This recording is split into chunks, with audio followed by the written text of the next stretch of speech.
Good time of the day, everyone. Sorry for this little delay. I was finished eating. Um, so yeah, I'm Serival, and today we continue reading World and Economica, Part 8. Um, I mean, our 8th stream. So previously we had a really short stream in which um we have um Haru, Chris, and Tirao talking about improving their program. Mm, and also I was promising what I gonna check on my previous stream for remembering for remind for myself what we did because before I take few weeks off and well I kinda watched a little. I'm still not completely sure what exactly it was. I mean what exactly we trying to do with program. So what I'm remembering they learned some stuff by checking some I mean they go to on the date or research and figure out what people buy some houses and take loans for this and something like this. And it's somehow should and it start help them improve their program. Um, Unfortunately, I didn't watch my full stream because I don't know how anybody can watch my World and Economic stream. Uh, My reading is really bad. Like, firstly, I was copying maybe at least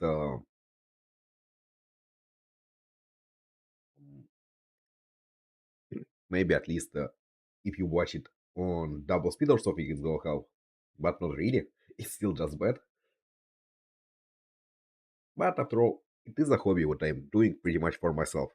And in the end, I hope it's gonna help me to actually become better in English and maybe in reading. Like maybe in 2 years, I can, I would be reading visual novels more properly. Who knows? I mean, I spend time on this, so I'm.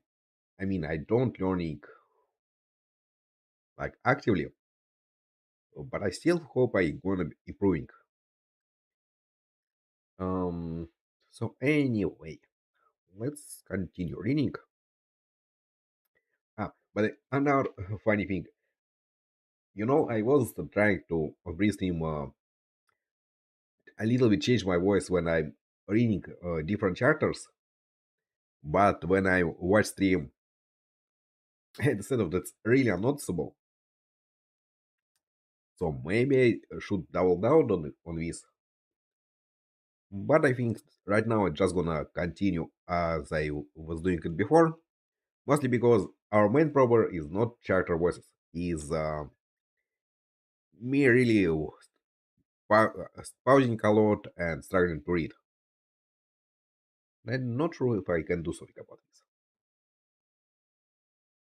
Anyway, so they talk about program, and yeah, it pretty much where it all stopped. So now it's next day. Mm,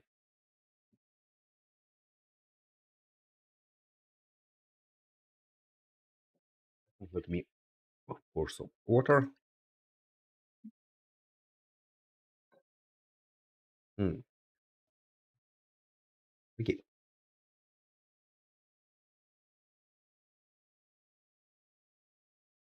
working. Yeah.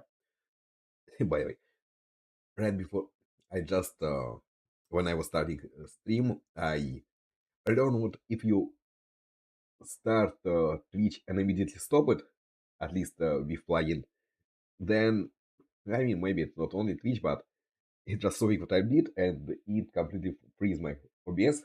I was needed to restart it. Mm. But I think right now everything working just fine. Wait, by the way, why there's no game audio? Oh, actually forget everything what I changed before. Hmm. But did I at least showing progress trailer? Yes, I did. Strange. Anyway, so let's finally start reading.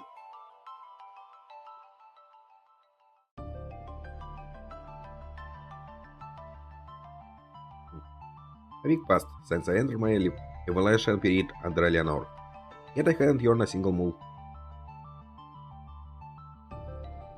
There had been a few stocks I wanted to invest in, and then if I couldn't go to the office during daytime because of work, I could have easily called up the leg off to place an order for them.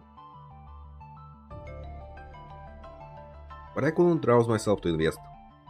It wasn't because I had no interest in making money, though. Rather, compared to 4 years ago, I was now able to see things from a wider perspective, and my interests were much broader. Hmm. I began watching the stock information program that I watched during lunch. Once I gave in a sorry, once I gave it a chance, it turned out to actually be pretty interesting. There was a bit of a slack in this program. Its pace slowed down on the tail end of the week, but it still had a definite increase in profits. Mm, no, to be honest, the one thing I kind of believe make me struggle a little bit more with this novel, it's some terms for trading and stuff, because I not exactly know all words here, or even if I word that I know them, I don't see them really often. So because of that, sometimes I can't read them in just from one glance. I didn't know how much Eleanor had in personal assets, but these were certainly not poor gains. Hmm. If such investment performance used as invitation for funding, it could certainly gather tremendous amount of capital. Thinking about it, the reason for me not getting in the mood could be that there, there was no reason for me to invest because of his program. It could be how I felt. Hmm. That was because by choosing optimistic runs, the training done with them would be more efficiently done via the program than doing it myself. I seemed to have barked is what I wasn't investing. Because of that, it seems she has told Legov that she was altering her program based on my advice. Legov sent me an email saying he felt that was just fine, but that it was difficult to pay out individual rewards this way. I felt that was completely par for the course. I didn't feel as if I wanted to be so engrossing in investing that I'd quit my government job just like that.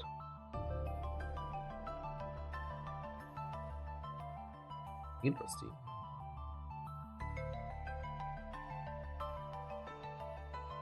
So he still going to his government job. I was expecting from for him when they just quitted. But I guess maybe in the future, or maybe it because he really changed from the first episode.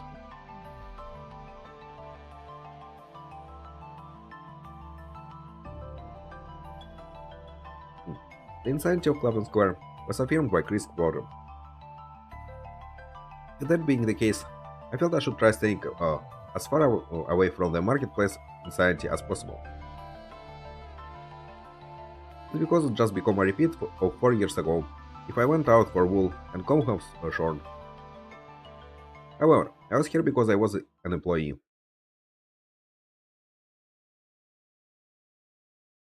I felt like I needed to speak to Leonore about this properly, so I went to her office for the first time in a week. Yet,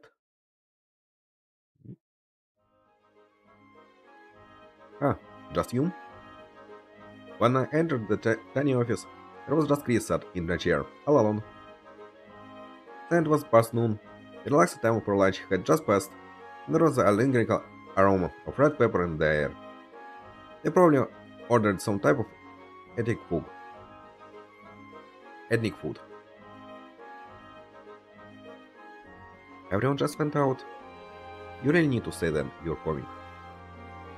She looked at me with slightly reproachful eye as she um, as she held her hair in check.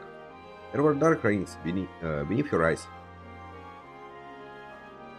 Looked like Lisa got angry at you since you weren't sleeping properly while you were tweaking your program, so you escaped her. Ugh, is it more precise now? When asked, Chris' face lit up and she pushed the display over to face me. I ran a retrospective analysis of the brands you sent me, and it seems, hypothetically, an additional 70% profits could be earned. It seems a lot. I mean, 70%. It's a lot, a lot. Chris said that with a full smile. There were multiple line graphs on the display, and all of them were headed towards the upper right corner. But I honestly had no idea what they were referring to. That off, the bottleneck is the continuity between the volatility and the time axis, especially as the majority of the brands you've selected are very volatile. The backtests go well using the historical data as a model back, but the risk will probably increase if it's applied to the real situation,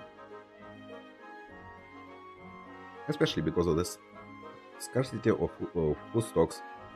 It feels like that there is a lot of violent changes in price. If things go badly one day and you can liquidate, then the next day has a high probability of ending up a dreadful one. The lack of sleep made her quick speech sound more and more agitated than usual. I gave a simple response, meaning that on the paper price is continuous, but the reality is different, and some parts are unpredictable. This is causing inappropriate investment by the program, which is causing the bottleneck in the investing efficiency.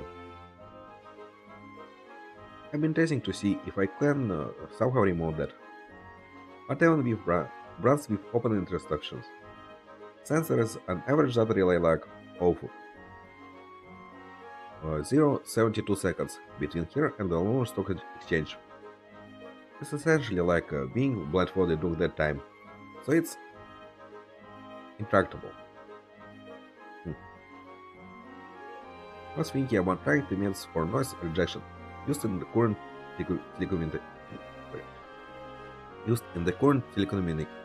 telecommunications, but she was talking rattled off everything she could, and her shoulders dropped as she slightly dejected him.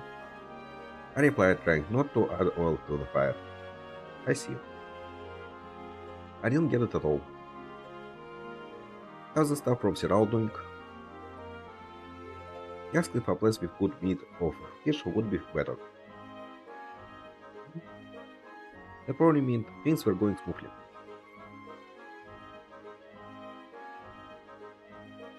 Oh yeah, I believe he said what he gonna give this program task for the people who just gonna want to meet with Chris.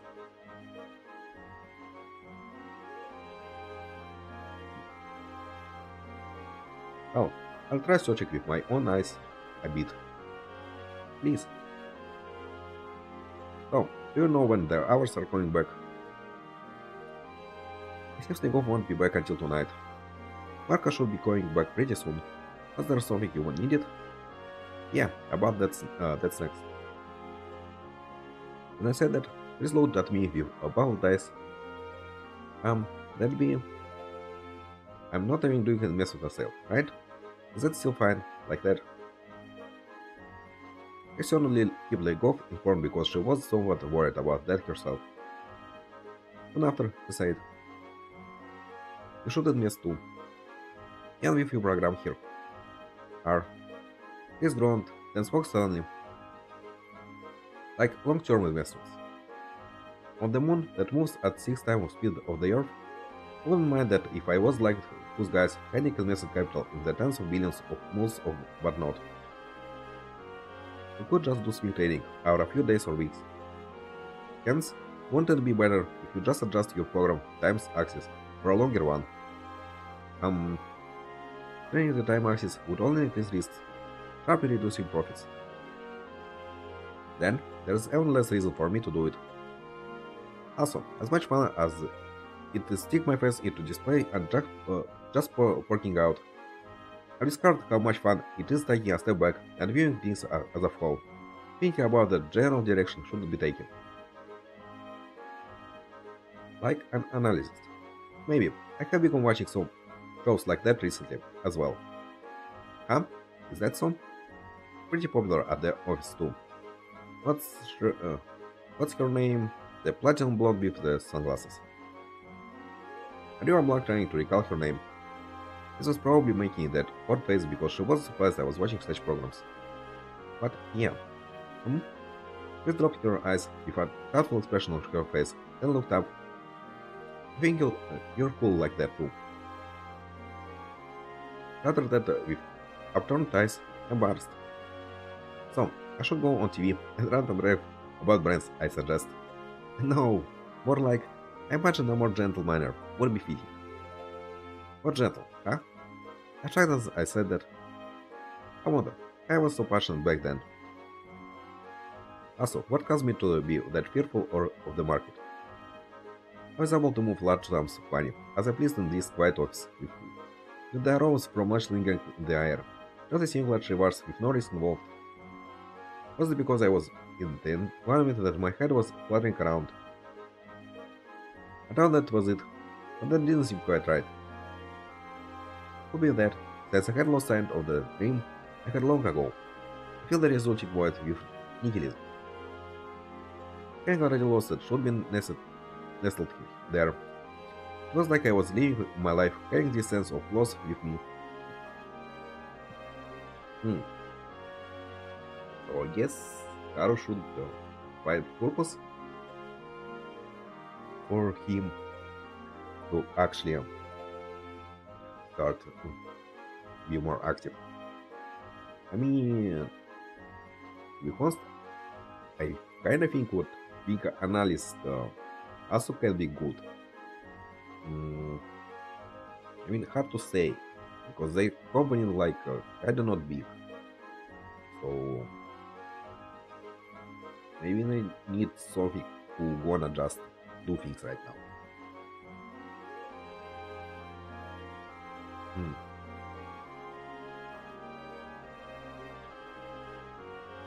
But reached out across my mind, I felt like I'd read too much space literature. Yes, in space, of living eternally, of living eternally within the embrace of the vast galaxies. That kind of extreme fantasy literature can be called popular lately. Most likely with the breakneck pace of life on the moon. But before I recovered from that shock 4 years ago, I can read those kinds of books instead of taking tranquilizers. All you need to do is find something like that again.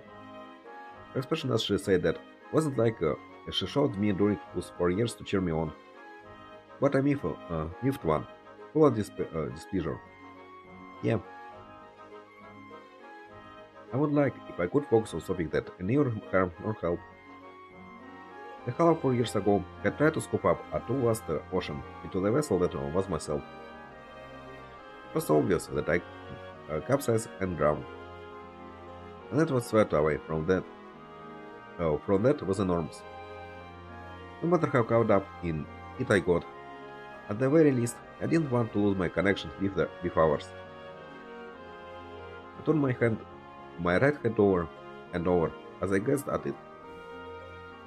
Grace touched it gently. I felt like it had quite a while since she touched me in this way. You're supposed to watch over me, right? Said these words with a gentle smile, bearing not a trace of bashfulness. I'm under Lisa's strict orders. Yeah. When I answered with that, she puffed out her cheeks and turned off to the side. My shoulders shook and I showed my teeth. I might have been actually lucky. At that moment, an inorganic beep resounded through the narrow office. Hmm? Oh, my phone. Chris stood up hastily after saying that and picked up the phone on the wall.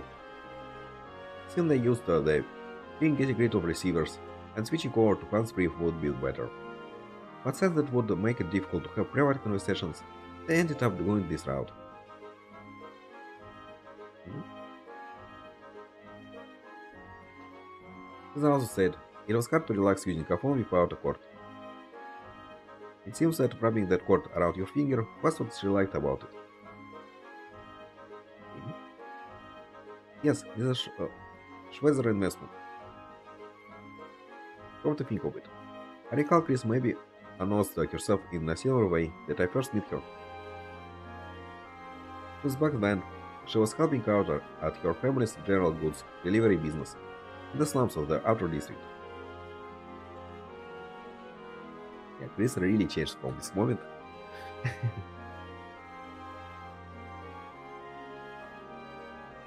Like when we first seen, then her nor Harry nor me was actually sure if they a girl or guy. Hmm. Anyway, they've gotten much more used to speaking since then. Back then, this really did fail. She was just repeating lines that she memorized. Oh, Miss Eleanor? I looked over at Chris when she said that. Yes, yes.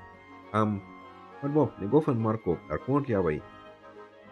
So, at least that task for Haru.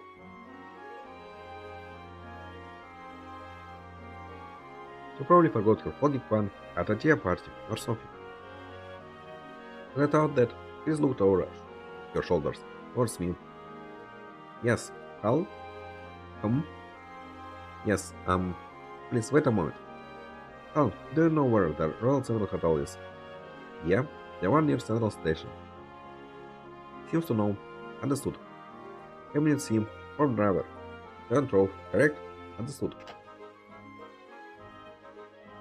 So, I guess he need to bring something. I mean, actually not a bad thing. He still wanted to talk with Eleanor.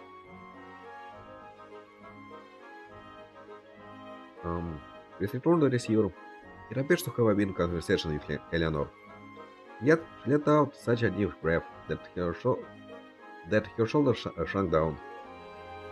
Seems you're still pretty bad at taking calls. It's scary when you can't see their faces. I know that, and Chris said, so well.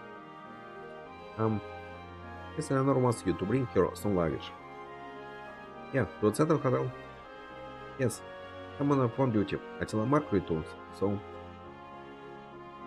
to the place engaged in vast sums of money. It certainly wouldn't be good to leave the person in their probation period to phone duty. I stood up, I took up my coat.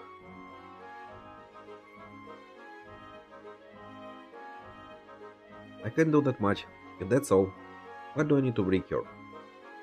Um, Leonor's room is a file and cabinet seam, phone driver from the top, in a seventh floor.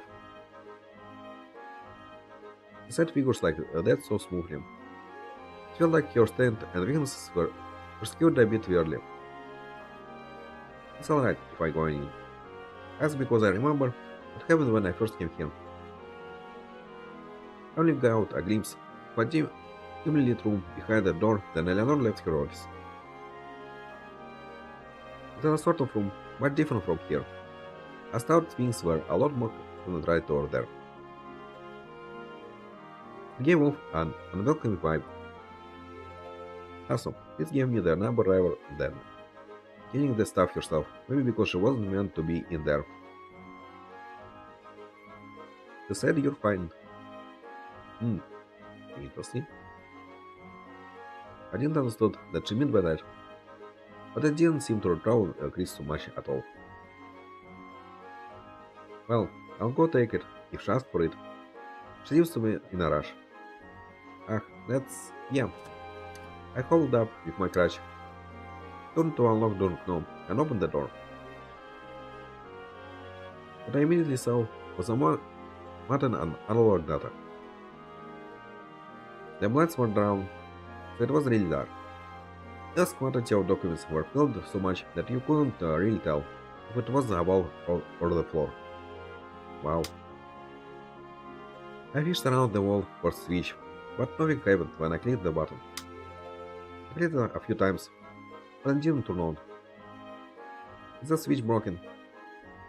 I turned and asked, but he shook her head. Miss Eleanor said it helps her think when it's dark. From what I knew, there were more than a few superstitious sources in the investment sector.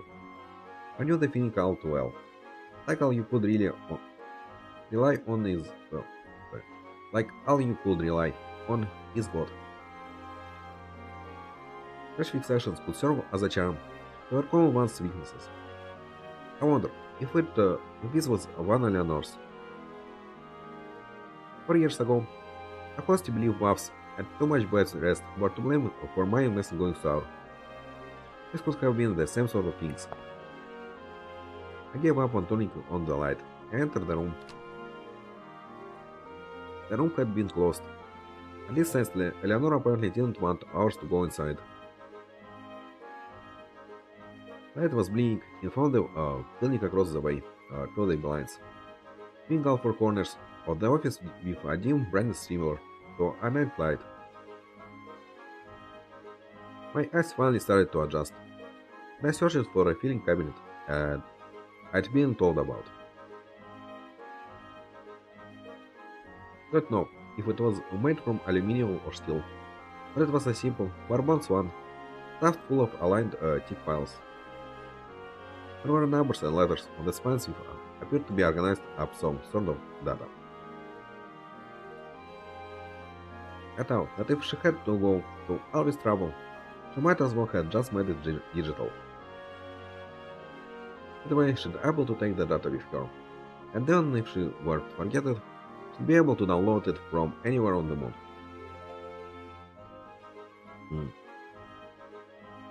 I mean, I guess it's probably something important, but they don't want to be stealed.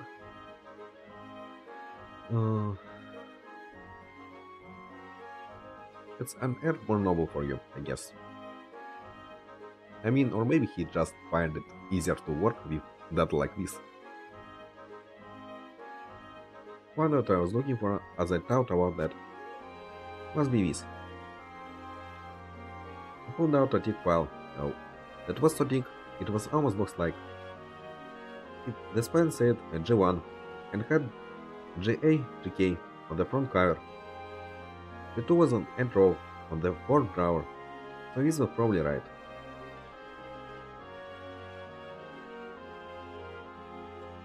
Some brightness agitated my eyes as I left the room with the file under my arm. Did you get it? It's probably this. What's the hotel room? He said you know when you'll ask reception. It's probably a given for a hotel that advertises rooms for at our 1,000 moves a night. When I went 4 years ago, it was a service one would expect. Could be of that, but yes, will you be okay on your own? Chris gave a faint smile and spoke. I'd like to ask you the same thing. I'll be back when I can. Oh, by the way, Miss Eleanor said to please take a taxi. I couldn't tell if she was worried about the state of my legs, or if she was in that much of a hurry. I just gladly accepted her offer. I nodded and left the office. Taxis awaiting passengers were easy to find here, on the side streets. After all, and compared to the rest of Newton City, there are many talks. This was Schrödinger Street, the place where it most gathered. There should be quite a few companies similar to Eleanor's handling tens of millions of moves. Having a building here on these side streets, the expenditure for taxis must feel like a rounding mistake to them. To Central Hotel. Entering a taxi for the first time in my life, I said it loudly, just like they do in the movies. The moment I entered the taxi already cost me 20 moves, but all I could think about was how distant this was from the comfort of Barton's limousine. Hmm. Hmm? Okay.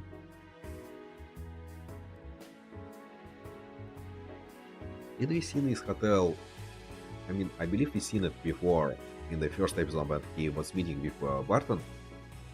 Uh, but actually, did we see it in the throughout the day? Hmm. Um, I recalled a bit of the past as I stepped out of the taxi. It seemed that as thought. If I looked back, Barton could be sitting right there in the car, arms crossed, wearing a smile. I couldn't stop myself from looking back and thought I knew how silly that was. Before I get something, movies, taxi drivers were considered pretty low, the totem pole, and amongst our blue-collar workers. The three jobs non-English speaking immigrants could do in New York City fell under the three C's: heavy, cutting, and cleaning. That is, taxi driving, barber shops, and laundromat. Hmm. That a lot of money would be required on the owner's surface for a car, and I didn't even have a clue as to how they get their driver license. At any rate, this cabbie was rather civil. There was no dispute over the fare like you see in the movies. No, I'm fine. Thank you for your patronage. I was told that with a placid smile. I was told that with a placid smile. I pulled myself out, my heart still racing a bit.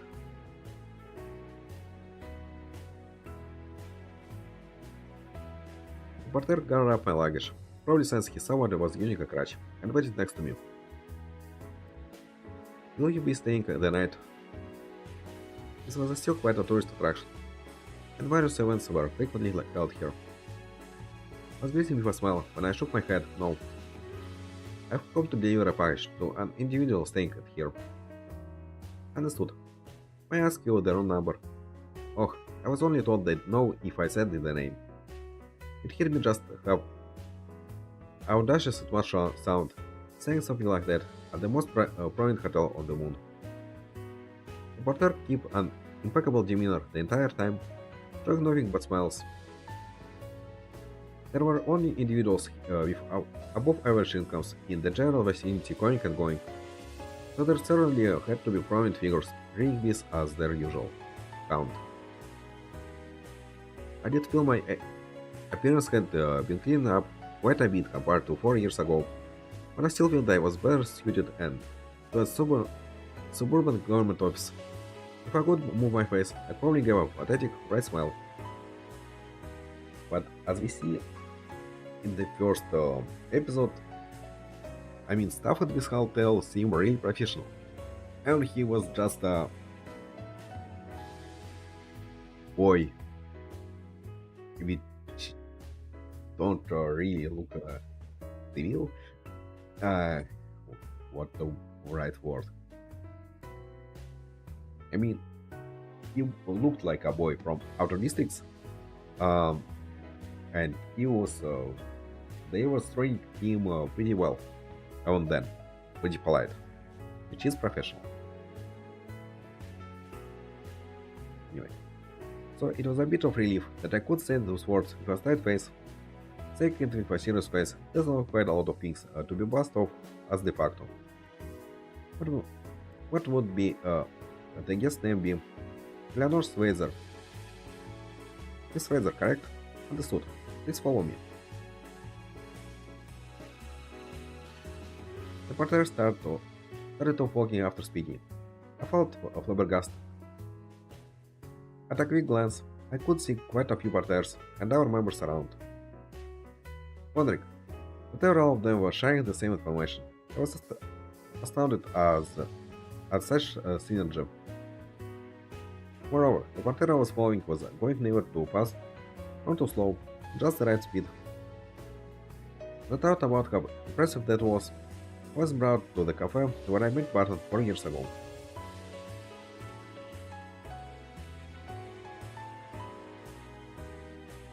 A reception shall lead you on from this point. Think as I was being round into my memories. The porter passed off my luggage like a baron to the waitress, who greeted me with a smile. The ceiling was so high, it's preposterous to call it an atrium. So spacious, it gave the sensation that it could suck up everything in. Oddly, that perhaps because of this, the area didn't feel particularly crowded, and with the number of people in it. The layout of this cafe hadn't changed from 4 years ago. If, of course, it's separate sections for regular customers and VIPs. And if not as VIPs, no, it's probably better as VIPs. The orders led me to a location several steps up, as if this was all par for the course. The nets stopped at the most secluded location there, just subdivided by walls made up of aquariums. The walls of all booths appeared to be divided in the same manner. It felt all rather lavish. The waiters looked over at the seat and appeared slightly startled. She glanced over at me, then looked back over at the seat hesitantly. After once again hesitating to speak, she looked over to me once more. Hmm? Miss Schweitzer appears to be resting now. If she dozed off for an afternoon nap, I signed. I was told it was imperative. Understood. The waiter spoke, then entered the booth divided by aquarium tanks.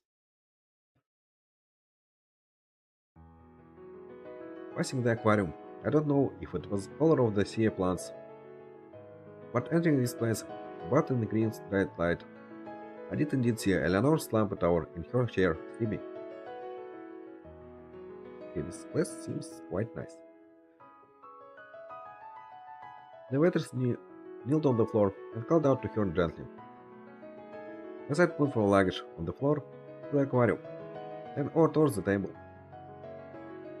There was an untouchable cup of coffee, and a particularly empty glass of water. Yeah? Saying to mutter something under her breath, Eleanor finally awoke. Deepest apologies for disturbing your rest. Your package has arrived. My apologies. You have my thanks. I'll bring you a glass of water. No, it is fine. Around that time, Eleanor managed to give a proper smile. It appeared to relieve the waiters, who stood up. After handing over the package to me, she bowed and left. This is the package she requested. I said it as calmly as possible. My apologies. I seem to have fallen asleep. Eleanor appeared terribly diminished from when I last saw her, the week before.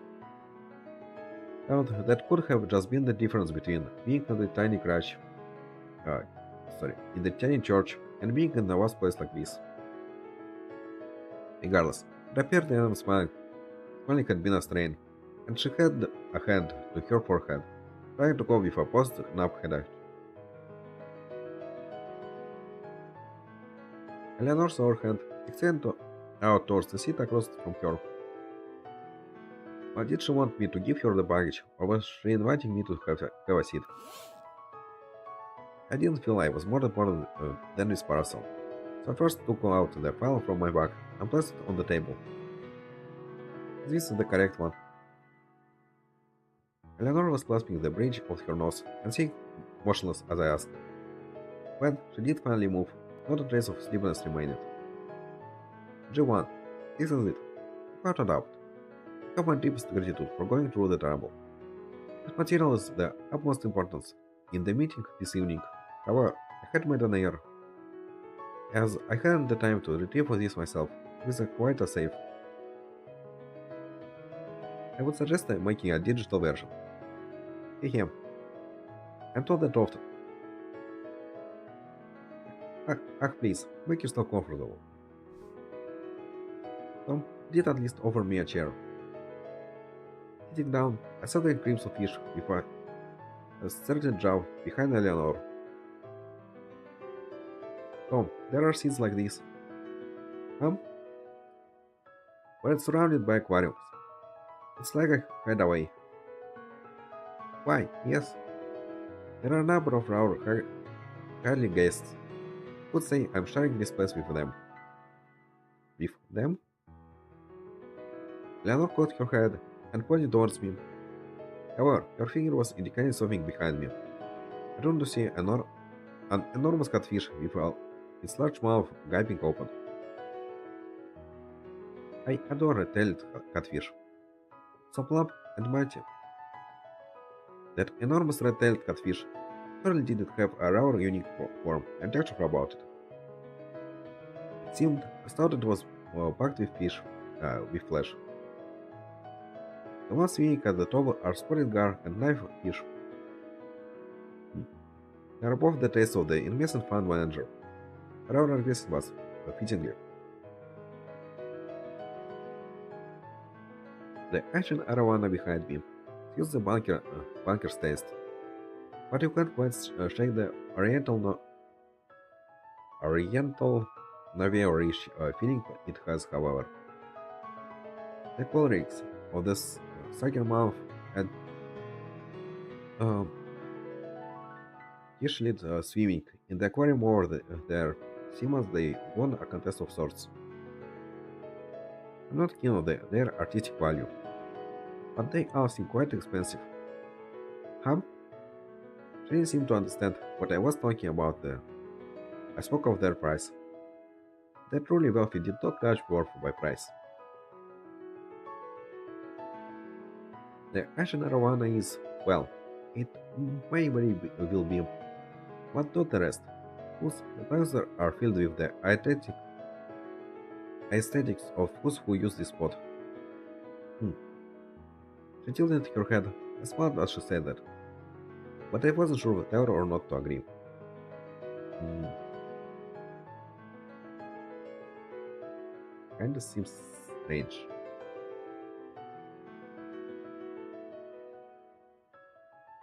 Hmm. Aesthetic of those who use this spot.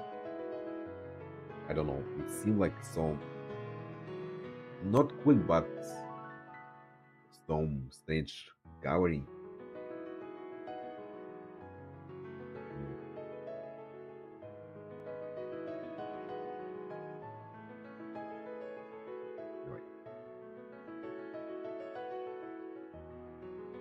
cup of coffee here would cost more than 30 moves. Thinking that a cashier in supermarket makes 10 moves an hour, and security guard especially thieves makes 10 moves an hour. I found it hard to justify someone asking the cafe for something as big as setting up aquariums and fish just because he liked them. I couldn't even imagine how much money was being spent on this. This was past the point of them being regulars, or being able to open a tab. They had influence over the management. Hmm. As I found all this extraordinary, Eleanor was reading over the file in a complacent, refined manner. But up until just a moment ago, she'd been taking a nap. You won't raise one at the office? I felt it was rather tactless to just bring up my employment contract out of nowhere. So I led with that. Eleanor gave a troubled laugh when I did. I'm unable to care for one of myself. So to press hours with my fancy would be just... Is that so? There's someone who'd likely be glad to do so. You mean Marco? Certainly would do so. But it would be so much a waste for anyone there to be burdened with caring for fish. Is what she said.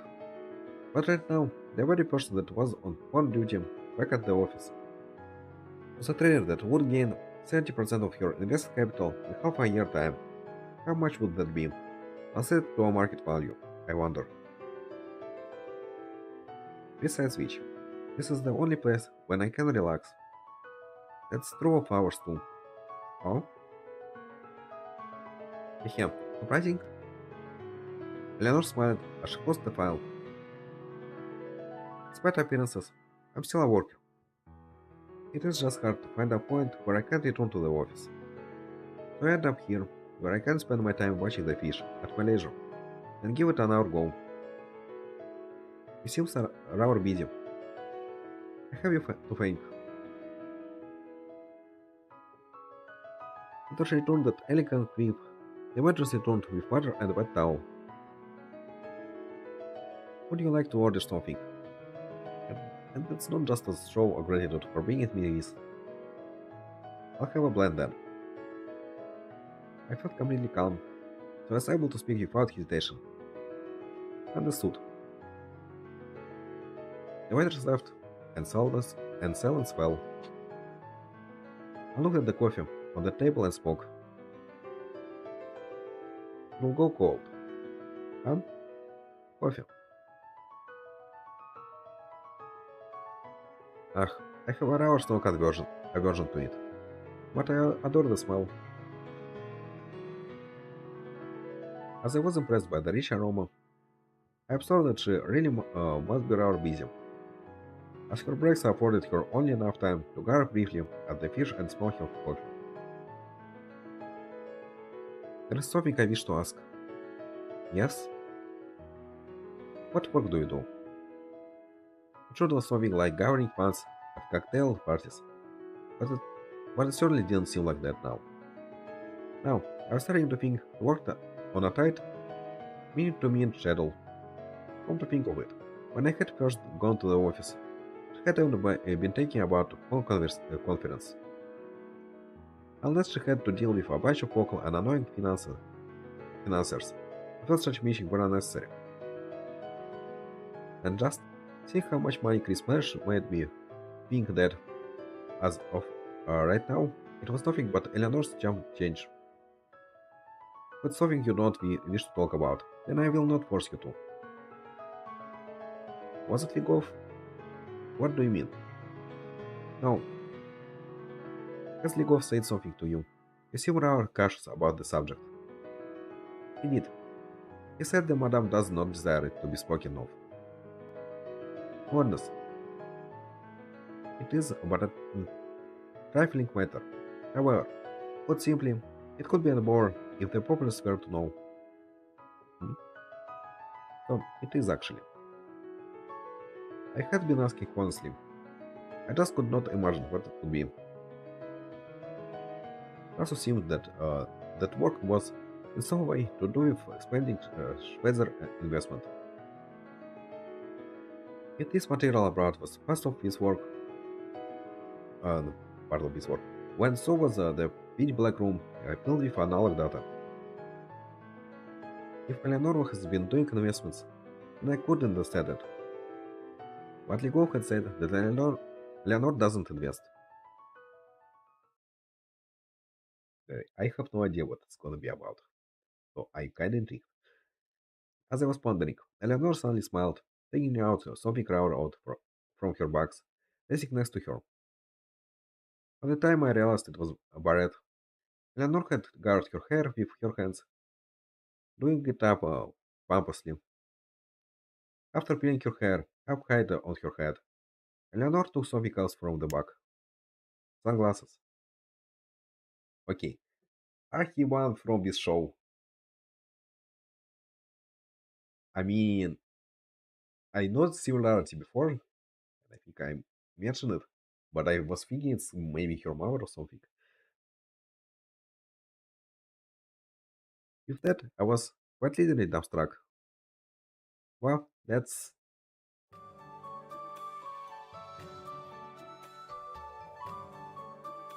Octinus reports.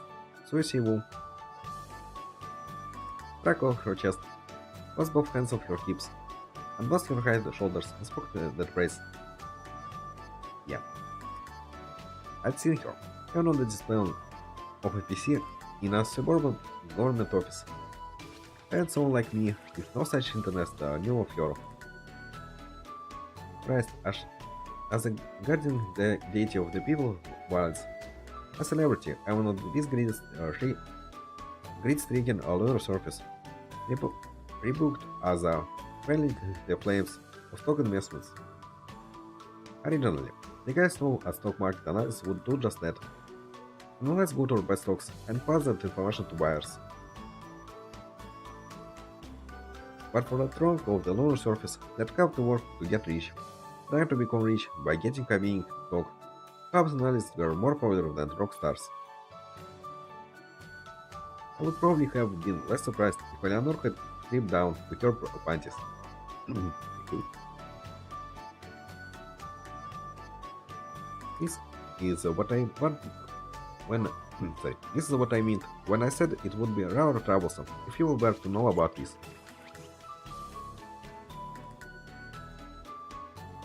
As she was removing her barrette and sunglasses, she endured to being a refined lady. If you walked by her on the street, you'd have no idea that the person on TV was Eleanor. On TV was I wear pants, and I use the cuff to hide the height of heel shoes I'm wearing. I'm also wearing shoulder pads, so no one would recognize me as I look normally. Lucy Wu, certainly a name one would attribute to a woman active in the finance sector. Born in Hong Kong, I believe, studied in an American college, then a lunar surface migrant, and talked about it quite a bit. Leonard spoke someone enthusiastically. The coffee arrived while I was still shocked into silence. Leonard gave a small sniff, then spoke. Guatemalan and Honduras.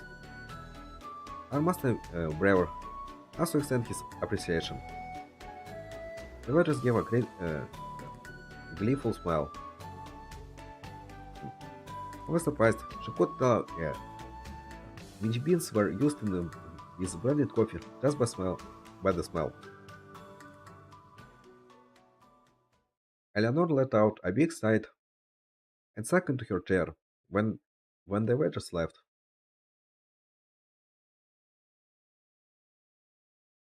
Staring her back and puffing out her chest must have exhausted her.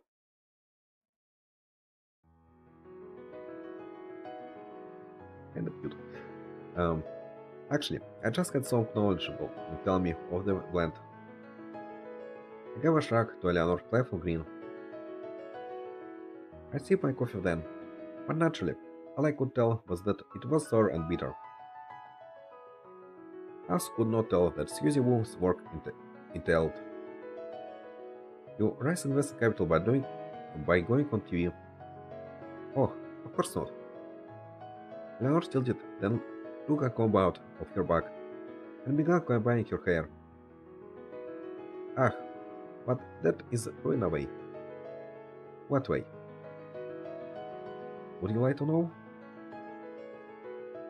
When one looked refined, one gave the impression that they were looking down on the hours somehow. Unlike Eleanor, had an air about them that was at once both mischievous and provocative. I don't think anyone would be into stocks could pass up the opportunities to speak with a super popular analyst. Don't you agree? If you're going to tease me, I won't do it. My apologies. Another giggled when I said that. No, actually, there I wanted to tell you. You were interested. As from what I hear, you've not begun investing yet. There was a break in Eleanor's expression, but it was only for a brief moment. Now and so she was smiling. Eleanor seemed to see through my doubts about whenever I should settle there or not. Would you mind listening to that I have to say before telling me of your decision? It appeared that it appeared that Eleanor already knew that I was going to say. Would that would this be a part of your explanation, or that a workplace this is? Well, I want to talk about a workplace where you won't be working with a super power analysis. Hmm.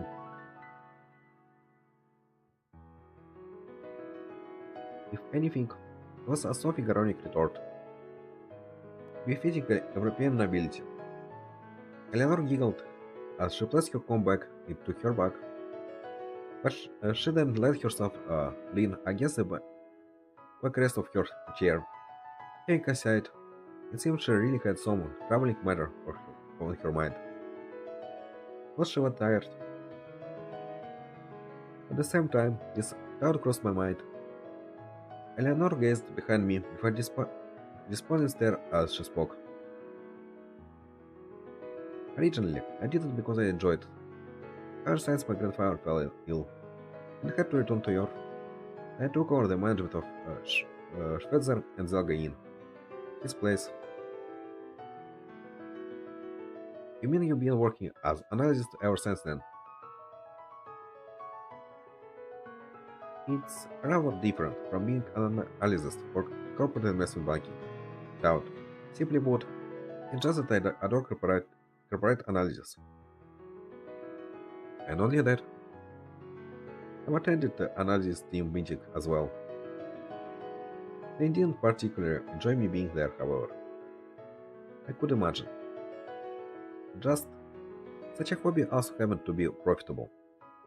I thought it was a hobby. I was managing a company, after all. There have been many times where I have been underestimated because of my youth and gender, but a lot of people believed in how knowledgeable I was about their companies. Things wouldn't go awry, and they were to entrust their money to an investment bank led by someone so capable. And in the investing sector, not only regardless of their age, most like Chris and Hagana are exceptional.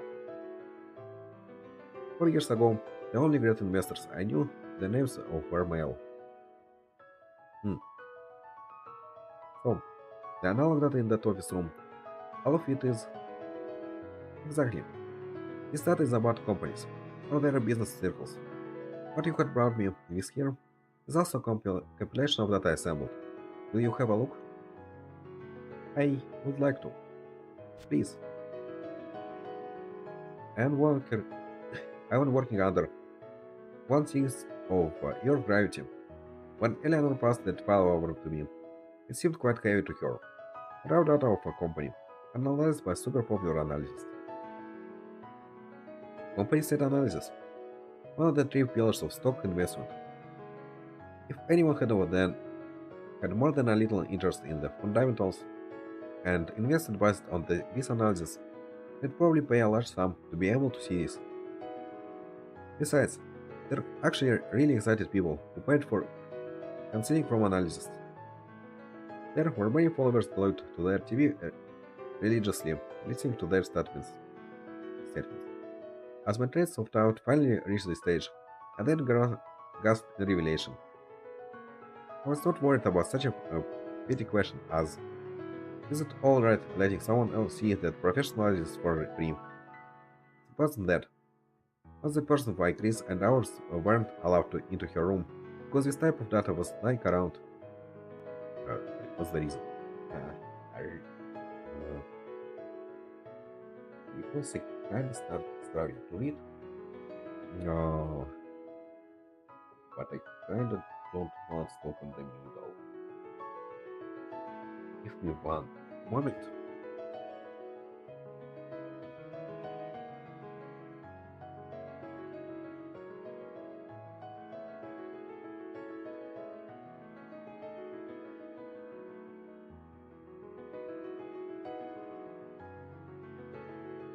Okay, let's continue a little bit more. Maybe it's gonna. I'm not sure if it's gonna stop soon, but maybe we're gonna get more proper place to stop. But let me read this again. It wasn't that. That's the reason why Chris and ours weren't allowed to into her rooms. Because this type of data was lying around.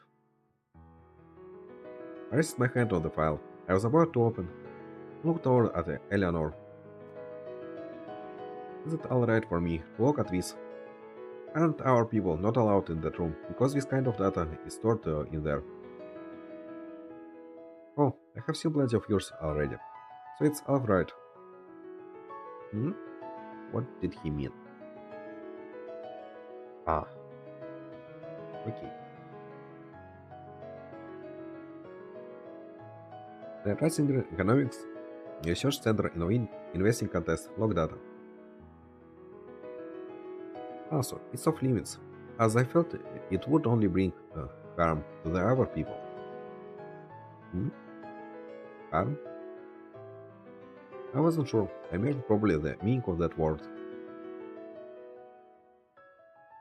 Lakoff must avoid preconceptions when determined if an investment is following the ethics of investing, or the risk level is appropriate. By knowing the state of the company, the judgment could be clouded. But isn't this different?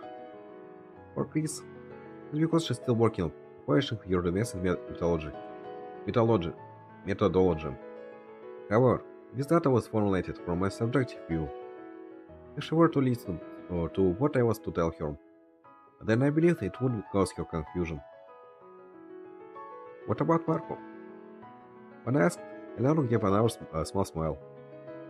Well, you could say that drinking when young makes it easier for one to become an alcoholic. Or so I'm told. Hmm.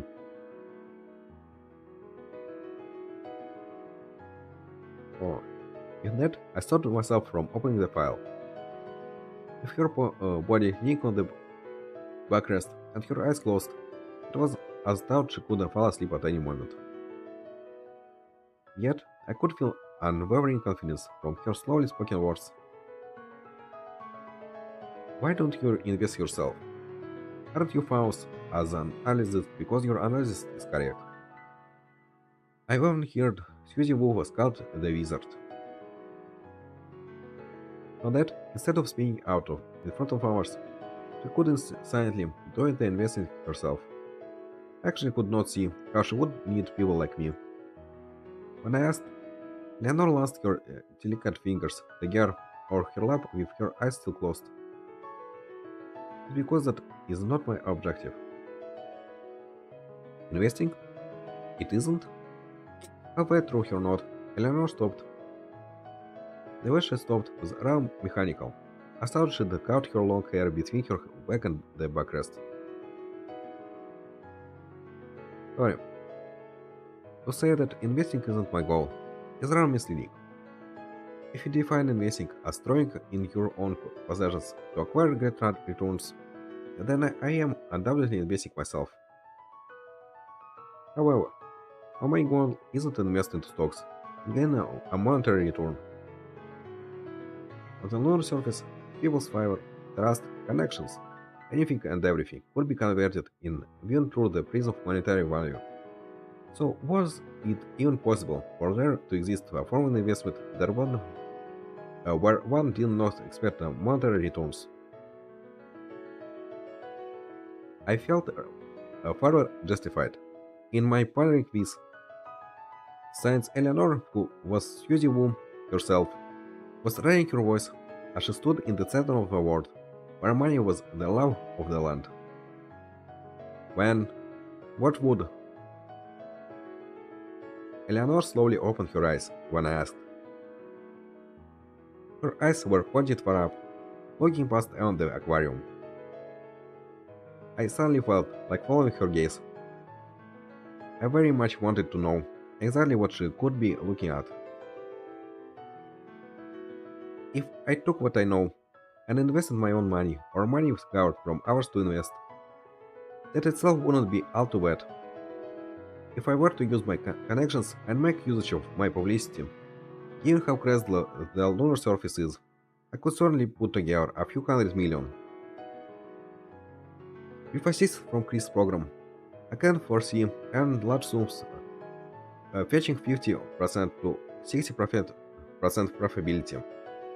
If we did that, we could generally get something like 10 billion moves. 50% profit of 10 billion moves would be 5 billion in earnings. And if your cut was 20%, then that was 1 billion moves. 1 billion moves. As I was now, I wouldn't even know that to do that much money. Yet, that won't even come close. Eleanor said that with a smile. That amount is a far cry from what I desire. Ah, so she has some a big dream. Said Harry in the first episode. Interesting. Eleanor's far-seeing eyes focused back on me. A goal that 1 billion moves can't accomplish. Yes, that is. Surprised? Eleanor inquired, tilting her head to the side with a smile. He was so elegant, and, if I were to not hold my words, you find him adorable. Yet there was an uncontestable seriousness about her. Quite unbefitting of one whom dreamed to stand on untrod land. Hmm. Ugh,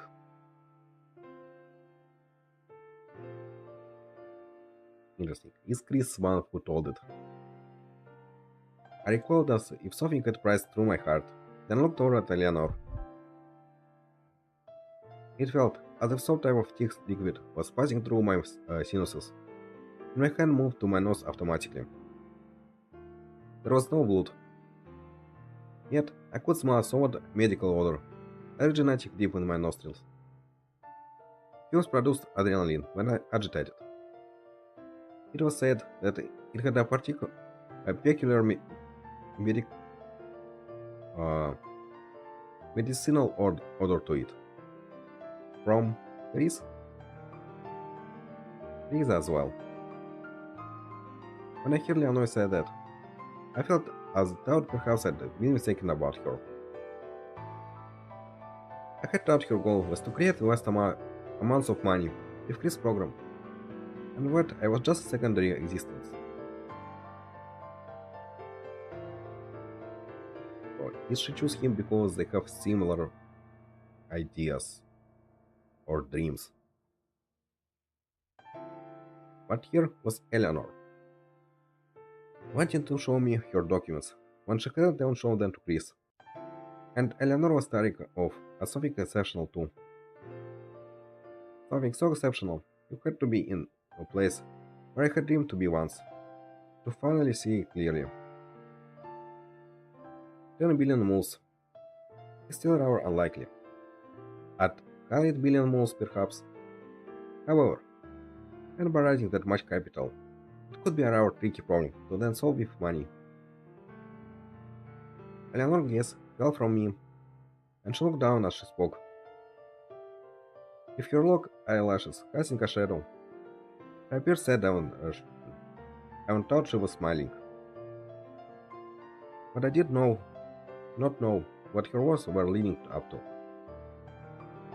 What could she possibly be thinking of that couldn't then be achieved with 100 billion moves? And Mr. Infallible, the legendary investor, held more wealth than any other person, only had personal assets at 80 billion moves. Who would know that point there would be in increasing one's fortune more than that? After all, fortune was only given, meaning once it had a defined use. I do believe, however, that what I need such a vast amount for would become feasible using Suzy Wu masquerade. It was akin to a riddle. What was Eleanor trying to accomplish? Eleanor met my gaze and happily smiled as she spoke. Justice. Hmm, interesting. Um, it's not that I didn't hear her, but it was so unexpected. I had to confirm. Realization of justice. I would get angry, looks if anyone heard me say that out. Eleanor closed her eyes and quietly lighted it again. I recalled what wealthy all do together. The game they then play on a new stage. Charity service? That's not it. But Eleanor's lips curled sardonically at, at the sight of my confusion. It's not a charity. It's something more personal. I do believe it's not out of self-interest out. I can only refer to it as the realization of justice. Eleanor closed her eyes, took a deep breath, and straightened her back. I wish to destroy the festering evil on the moon. To do this, one's individual power is far too weak. Even the defense of the vast number of people is not enough. To uncover evil, many people must see it as evil. This is why Chris' program is not enough. I require a much larger force, and even more vast amounts of influence. Leonor's face looked upset. Her eyelids fell as if stricken by grief, and her body wavering even as she tried to stick out her chest. That is why I must act as Suzy Wu. Even if people start considering me a White Piper, then one day, a certain day, justice will be served. For that purpose, I need a strength like you, Hal. I still not completely understand what she means by justice. Hmm. I was so shocked and could only respond faintly to Eleanor's monologue. Mine? Yes, the power of the person with an investing style like yours. Not mathematical, something beyond the numbers, something more organic, the kind that can see through another's thoughts.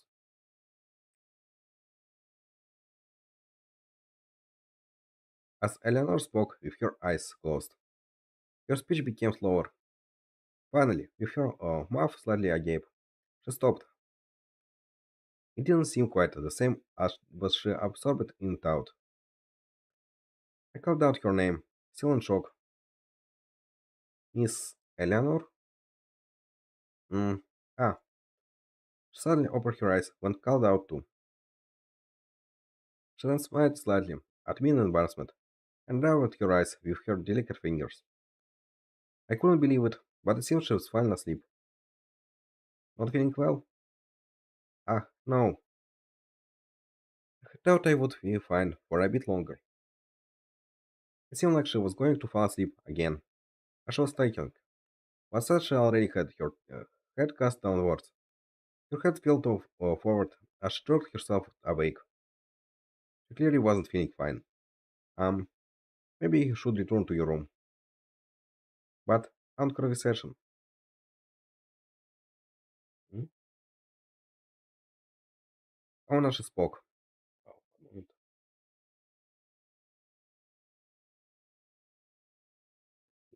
When she spoke, it was as if her eyes were burned shut and refused to open. I'll listen to it later. For now, I think it'd be better to return to your room. My apologies. It seemed she couldn't even say she was fine.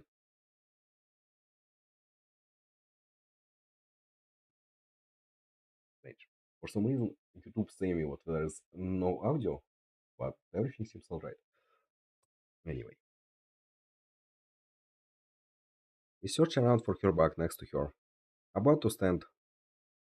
But where was she thinking of going off to leave her eyes still shut like that?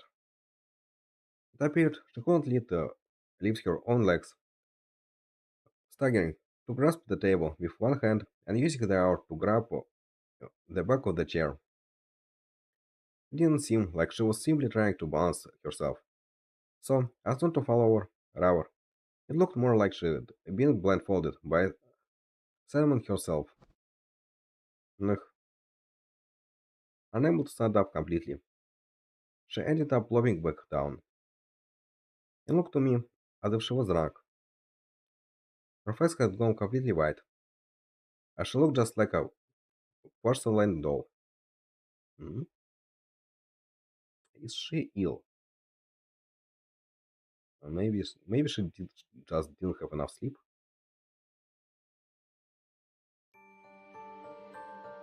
I'll call someone. Stay where you are. I couldn't stand this. I said it as I got up, but I was stopped by an unexpectedly powerful voice. I'm fine, but I'm fine. Just the medicine has made me quite sleepy. Medicine. So she indeed ill. With that, I noticed what was on the table.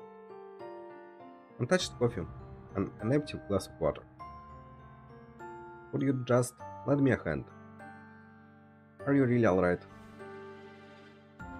I lent Eleanor a hand after inserting the file into the bag and hanging it off my shoulder. I placed Eleanor's bag on my shoulder as well. Can you walk? Yes. No. My apologies. I'll do what I can until we reach the elevator.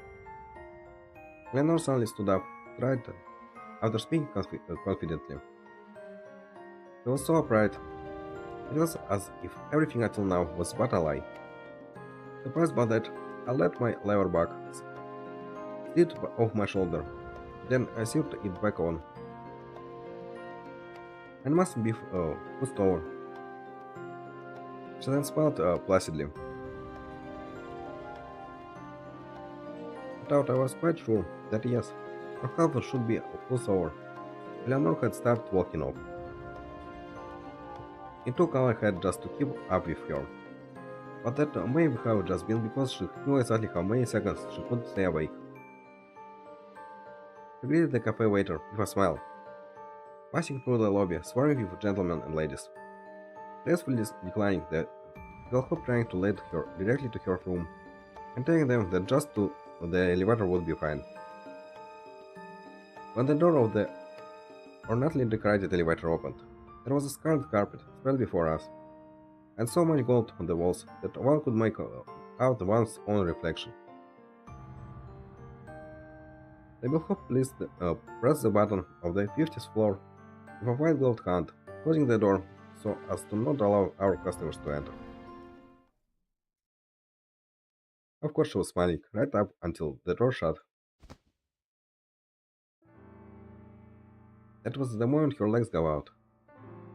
It was so sudden, I couldn't even move. Her skin gently puffed out, and her platinum blonde hair faint. I guessed upon that as if we were something out of fantasy.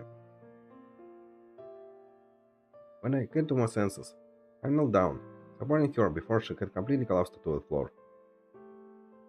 Seeing a glance at her face, I noticed her breathing was strained in her sleep. I could tell things were not well, and without knowing the details. It took no time at all to reach the 50th floor, as the elevator was, of course, unexpressed. Supporting Eleanor with my shoulder, I carried her out of the elevator. My body seemed to move well enough to even out. I'd not done much exercise in the last 4 years. However, that I'd brought her out this carpet corridor. I never knew the room nor had a key. As I was decided whatever to call someone, Eleanor went rigid for a moment after letting out a small moan in back. After that final utterance, she slammed down like a marionette with its strings cut. She warned me the key is in her bag. I hesitated to dig in someone else's bag, especially since that someone was a lady of some stature, but it had to be done. I opened Eleanor's bag, searching through, and found a key card that fit the bill. With 5002 in the back, went down the corridor. The scenery from the windows was a divine view, looking down at the Newton City skyscrapers. The scenery, the sort that only those who amassed built piles of money could see, captivated me for the moment. Eleanor's moan brought me back to my senses, and I continued walking after adjusting my single arm embrace on her.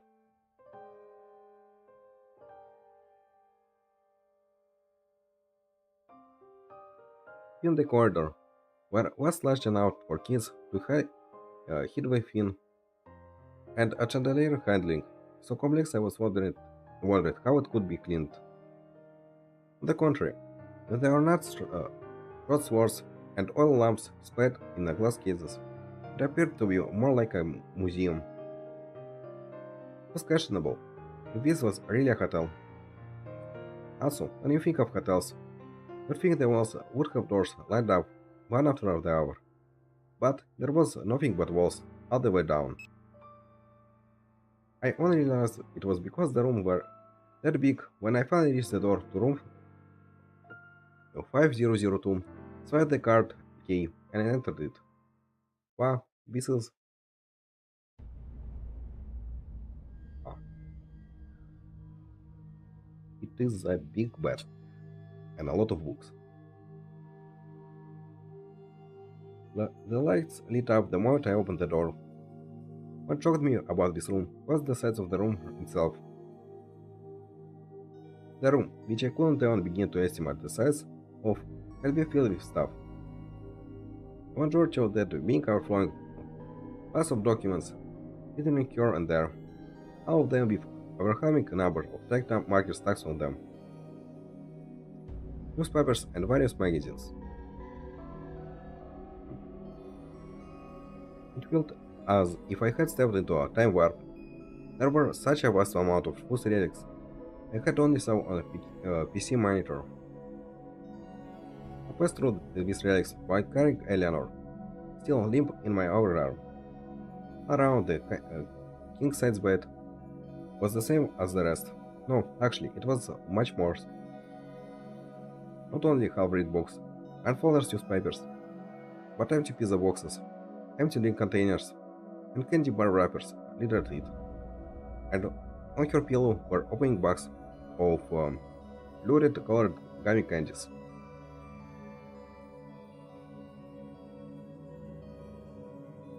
Interesting.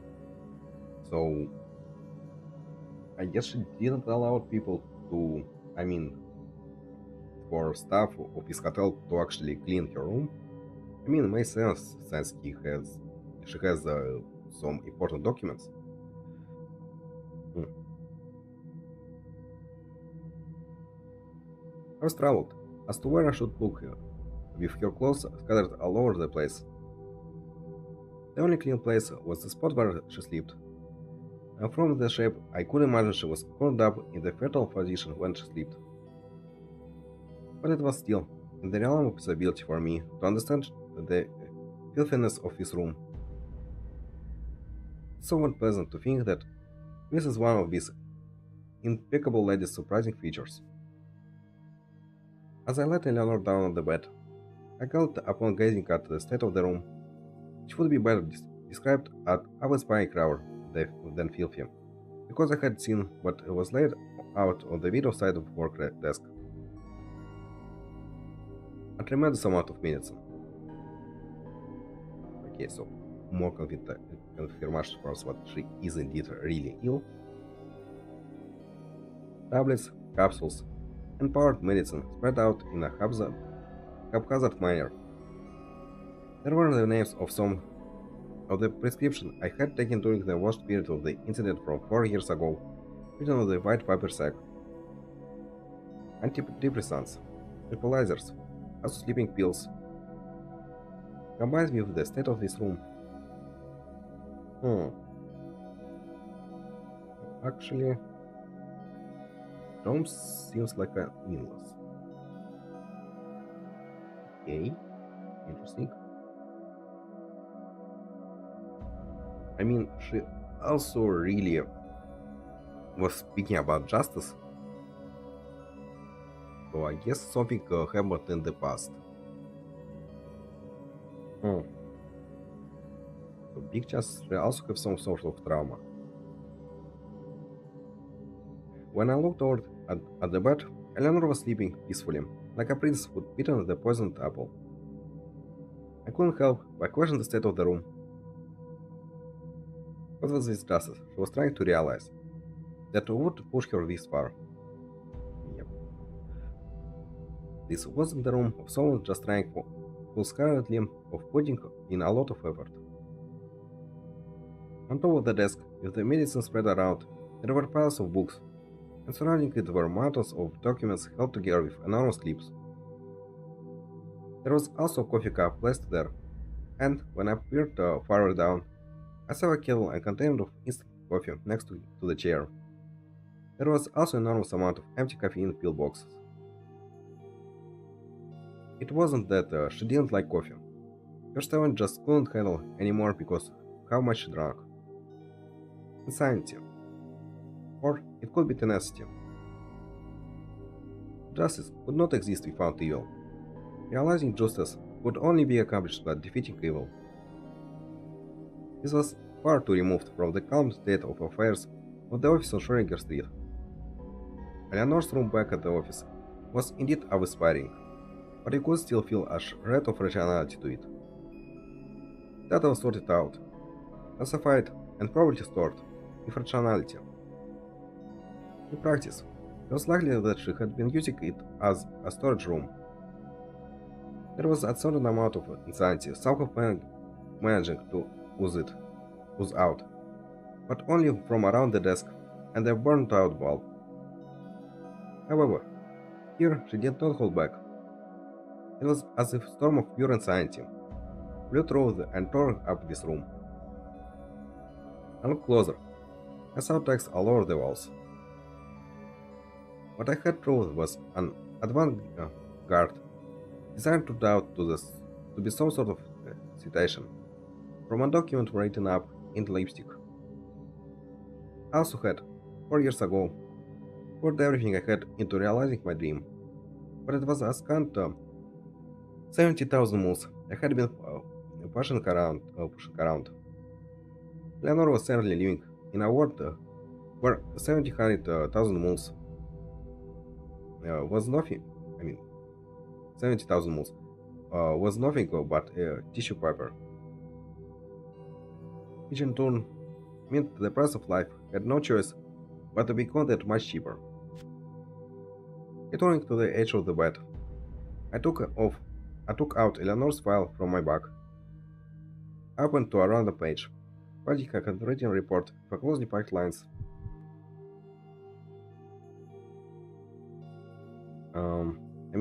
I have idea what it can be about.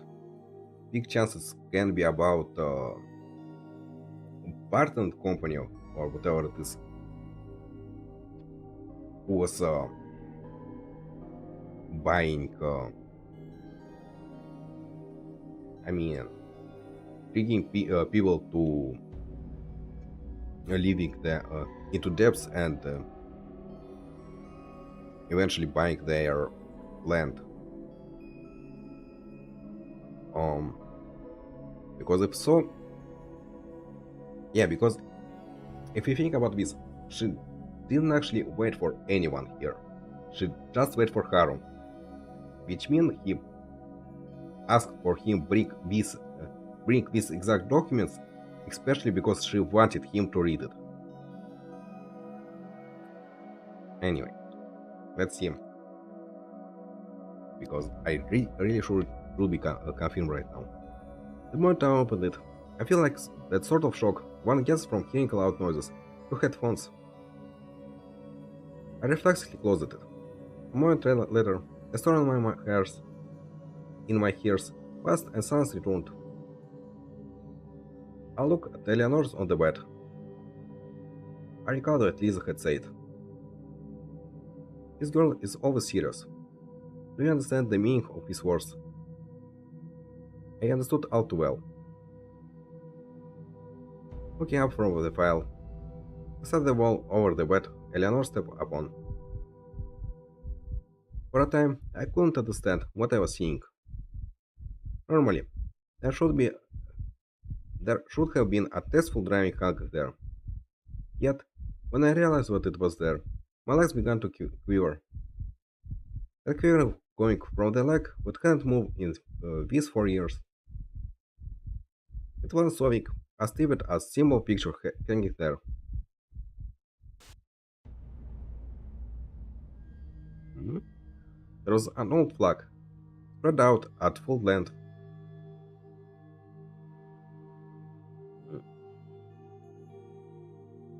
I have no idea what to read in here.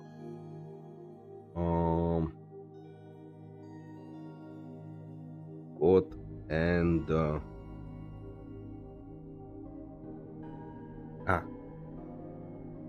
I think it's God and justice. And justice, I sure. I'm not sure about the first word. I think it's God. The crimson flag of an eagle, shield, and sword was a coat of arms, once proof of nobility. Magnificently embroidered below it was Justice and Lord. I guess it's a Lord? Then. Anyway. For all other born, such as myself, was born and raised on the earth, were so down to earth, it was offensive. The weight of that flag didn't simply come from its gravitational pull, 6 times greater than on the moon, but also from the many hundreds of years uninterrupted history of represented, as opposed to the moon less than a quarter century. Eleanor had said, the last company with her family's name in it has been crushed. All I felt on that front was that it was unfortunate. Moreover, after hearing from Serald what it was like, hearing one company crashed, it felt even more like it was very much a personal thing. However, this wasn't something that could be settled so simply as that. In a matter of speaking, she had brushed the hundreds of years of history contained with the coat of arms. Not just herself, so many peoples, many beloved peoples, irrevocable. Irrevocable mistake.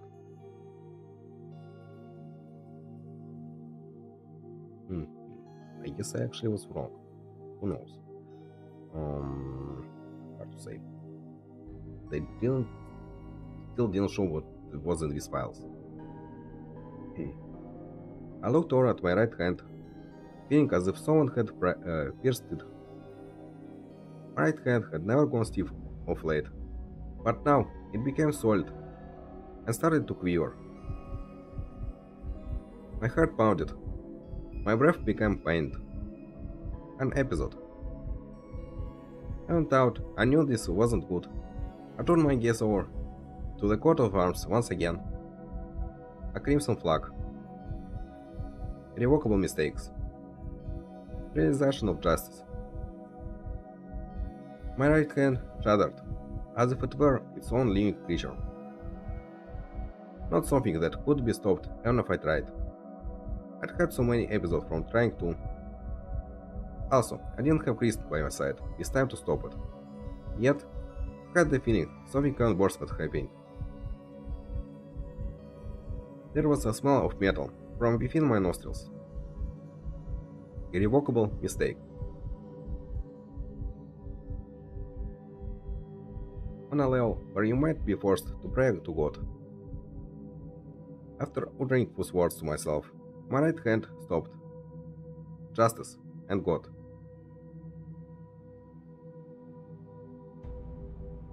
Yeah, now it's justice and God. And I believe it was justice in God. So why he said before it was justice and Lord? Uh, Maybe it's mistaken translation? Not sure. Hmm? Okay, this one I'm not gonna be try to read. I would add a note to the financial statement and organizational charts of a certain company hung next to the flag. CEO, Chief Executive Officer, was sitting next to the picture of an elite-looking man in his 50s, appearing rather rough in personality, with sleek, gray hair.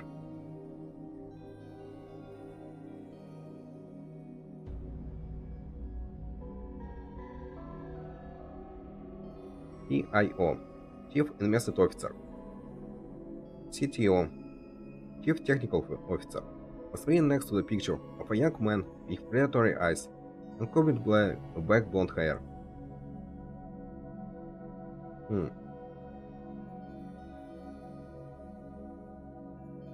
Jeremy. What domain? Oh, it's not Barton. Wait, how Barton look? I don't remember which color was his eyes. I mean, I don't think it's Barton. He's much older. I mean, there's chance it's like old photo. Anyway, so kinda interesting new characters. They probably gonna be important in the future. Oh. Because this game don't have a lot of parts. They wasn't important. I don't believe they actually have sprites. I mean, images. But then again, we see characters in the hotel in the start of this stream. Well, not start, but you understand me. Like porter and a waitress or someone who has sprites, and I don't think they're really important. I mean, who knows? Maybe gonna see them more often. Anyway, then next to him,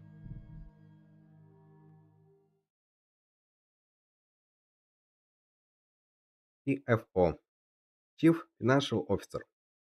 Seeing that picture and the name written next to it made me feel as if my eyes were being pushed out from my head. It's the hearty way he smiled at the camera was not different from the image that lingered in my memories. Yeah, there's indeed gonna be Barton, Ken Leif, Jeremy Botsman, and Clive Goldshower. They were the members of Avalon, the only energy company which fought against the most powerful conglomerate on the moon, Emerald Industries. But when I saw the picture with Glaive Goldshower breathing next to it, I felt a flashback to that display filled with red. The man picture, there was the Reaper, who had destroyed everything we had. Yep, it is Barton. Barton. Barton Cloud Bison.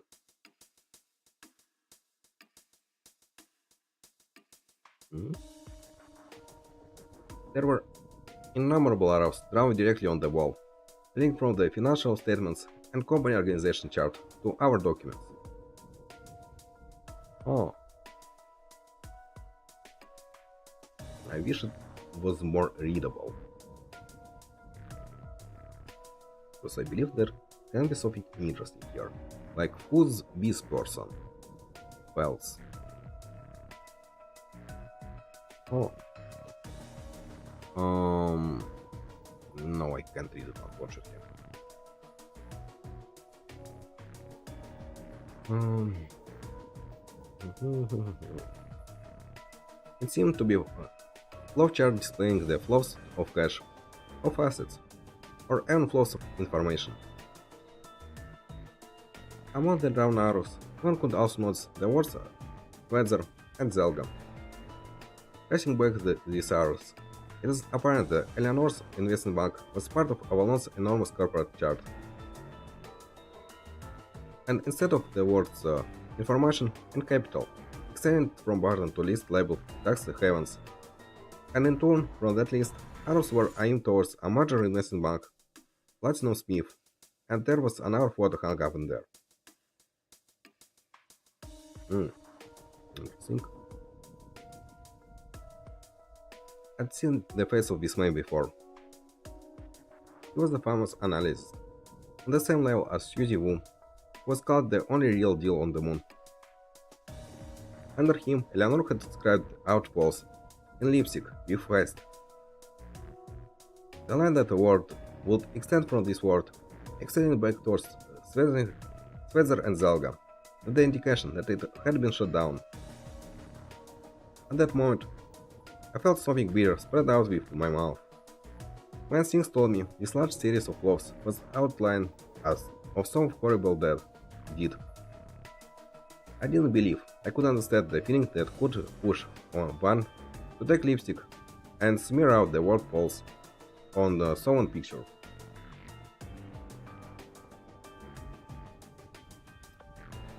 But Eleanor said that her company was bought out using dirty means, and she was praying for justice. She was praying for it, making a pledge to that crimson flag. I looked around the inside of this room. A form of justice. She would go that far in order to realize. Impossible. I uttered those words in, involuntarily. At some point, Eleanor had curled up into fetal position, and her resting face from a side was so innocent, and Chris would be ashamed if she was to pull her such a face. But that's all I could think of it. There were no room for doubts about this. The opponent Eleanor had to fight was almost demonic, conglomerate, boasting with profits, revealing the uh, GNP of full countries, something that had become synonymous with the investing fervor on the moon, the embodiment of the Sun King Avalon.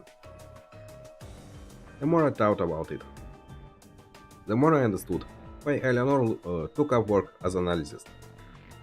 An analyst was nothing more than a prophet of the industry, and since ancient times, had always been prophets who saw kings get knocked down from their thrones. Suzy Wu was the guardian, deity of the people, and was called a prophet of the stock market. What was she meant when she said investing her personal finances or covering wire funds as a corporation wouldn't be enough?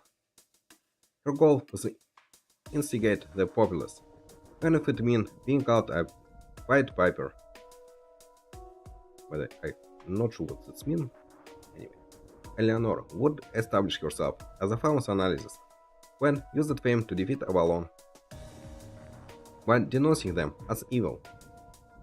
As someone who honestly dreamed of staying on untrammeled land, no, now that I had the dream dashed, I could understand how rushed that actually was.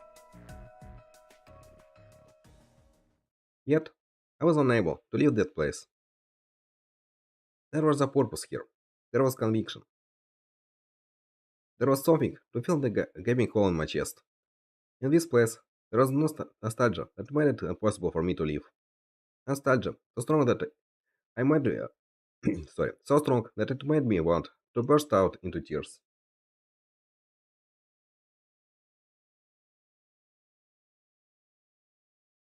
Hmm?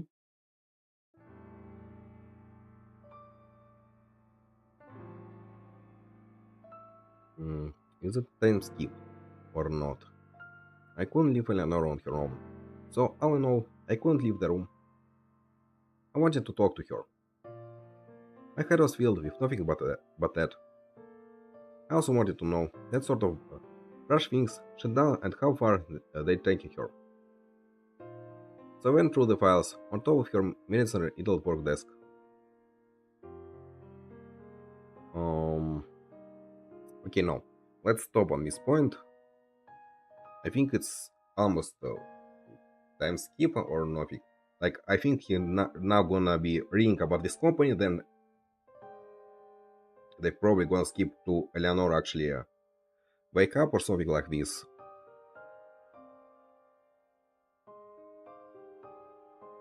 So yeah, let's stop here.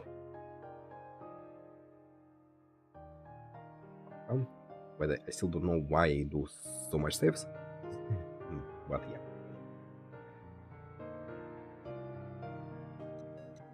Oh, we continue reading this on Saturday, but it's all for today, obviously. So goodbye. Have a nice time of the day.